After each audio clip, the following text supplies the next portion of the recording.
पाकिस्तान, ये जो पाकिस्तान जिसको 70-78 साल कहते हैं, लकीली हम कह सकते हैं हम 2 सदियों के लोग हैं। हम पिछली 90s में लोग, आप भी वही, जावेद साहब वही। नई नस्ल ने वो पाकिस्तान देखा ही नहीं। अमन चैन अदारे सेट थे, अदलिया भी ठीक थी, स्कूल फ्री थे, ट्रांसपोर्ट भी चल रही थी। तो हमसे बाद में जो है मुल्क आज़ाद हुए हैं, उन्होंने बेतहाशा तरक्की किया। पाकिस्तान नीचे और नीचे, फिर और नीचे। हमें एक दफा याद है कि जब लाहौर से निकलते थे या गुजरात से लाहौर आते थे तो सैकड़ों नहीं हजार मरीज के साथ लोग मजदूर फिर रहे होते थे, चिमनियां चल रही होती थी। अब हुकूमत के दावे कहाँ तक दुरुस्त हैं कि एक तो यह है कि उनका टैक्सेशन सिस्टम जो है वो पिछले दिन फ्रॉड भी बहुत बड़ा आपने देखा है कि सेल टैक्स पर है। आप अक्सर कहते रहते हैं कि ये एडवांस टैक्स सबसे बड़ी बीमारी है। ये तो आज एक्सप्लेन करें, आपके पास फोरम है कि क्या है, क्या ये गोरखतंत्र, आम आवाम को तो नहीं पता इससे। इकबाल शाह साहब, पहली बात मैं आपसे यहाँ से शुरू करता हूँ जो आपने माजी से बात की। आपको याद है कि गुजरांवाला में एक पुल बनाया गया था, हनीफ रामिद साहब वज़ीर आला थे। उस वक्त शंघाई में कोई ब्रिज नहीं था, चाइना में शंघाई में कोई ब्रिज नहीं था।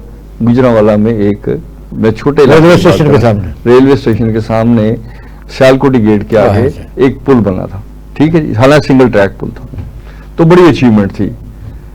आज शंघाई में चले जाएं तो आपको एक रेलवे स्टेशन के और 22 से 27 वहां पे मेट्रो चल रही, और एक रेलवे स्टेशन के 15-15, 20-20 गेट हैं, ताकि जो बंदा जहां जाना चाहता है वो 5 मिनट में वो एक अपनी ट्रेन से उतरे और अपनी मंजिल पे चला जाए।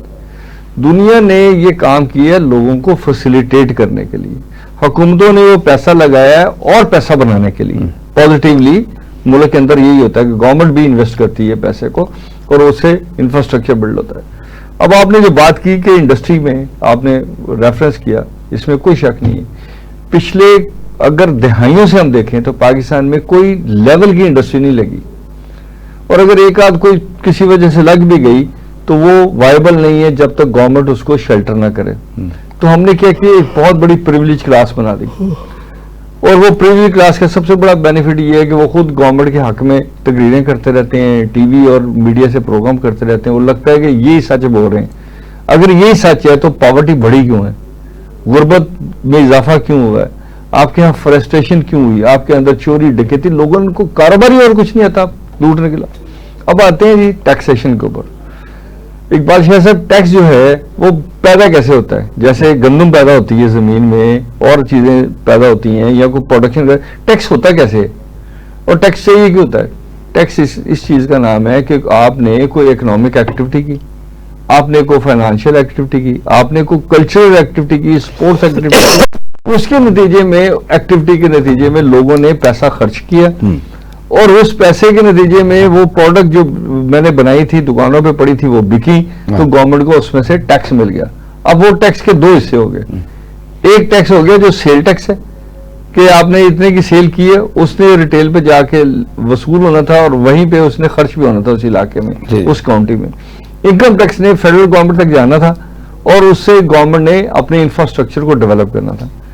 अगर आप ईमानदारी से देखें तो पिछले कम से कम 30 साल 40 साल से आप दुनिया भर से कर्जा उठाते हैं, अपने अखराजात पूरे करते हैं, अपनी अयाशियां पूरी करते हैं, और अवाम को डिलीवर नहीं करते कोई, और उसका बोझ अवाम पे डालते चले जाते हैं।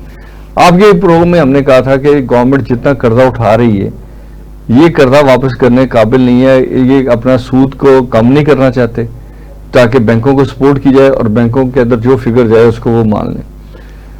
अब सर ये बेरोजगारी देखिए, हमने आपके प्रोग्राम में कई दफा ये बात की कि पाकिस्तान की पॉपुलेशन है 25 करोड़। अगर 5 आदमियों पे एक कमाने वाला है तो इसका मतलब 6 करोड़ जॉब चाहिए आपको। इकबाल शाह साहब, 6 करोड़ जॉब में क्या $2 से कम इनकम वाला बंदा अपने बच्चे पढ़ा सकता है, अपना मेडिकल करा सकता है, एक रीजनेबल लाइफ एंजॉय कर सकता है? जब लोगों का लाइफस्टाइल ही नहीं होगा तो कौन सी इंडस्ट्री चलाएंगे, कौन से मुल्क को क्रेडिबल करेंगे, कैसे करेंगे? ठीक है ना। किसी मुल्क के अंदर अगर मुझे जस्टिस ये चाहिए, पाकिस्तान तो बजाते खुद एक बहुत बड़ी मार्केट है, लकीली मैं तो एसेट सर अगर पैसे होंगे तो मार्केट होगी ना। नहीं वजह कि आप अगर कपड़ा बनाना चाहें या कोई प्रोडक्ट बनाना सर, चाहें, कैसे बनाएंगे? तो यहाँ तो कस्टमर बहुत आप मुझे बताएं कि गंदम में आपने क्या किया, लोगों को बुरी तरह से मार दिया। आप चावल में इस दफा यील्ड हमारी अच्छी है, लेकिन सर उसके साथ हमारी क्वांटिटी कम हुई। देखें, आपने लोगों के पास इतना पैसा नहीं जाने दिया कि वो जाली दवाइयां ना खरीदें, पेस्टिसाइड।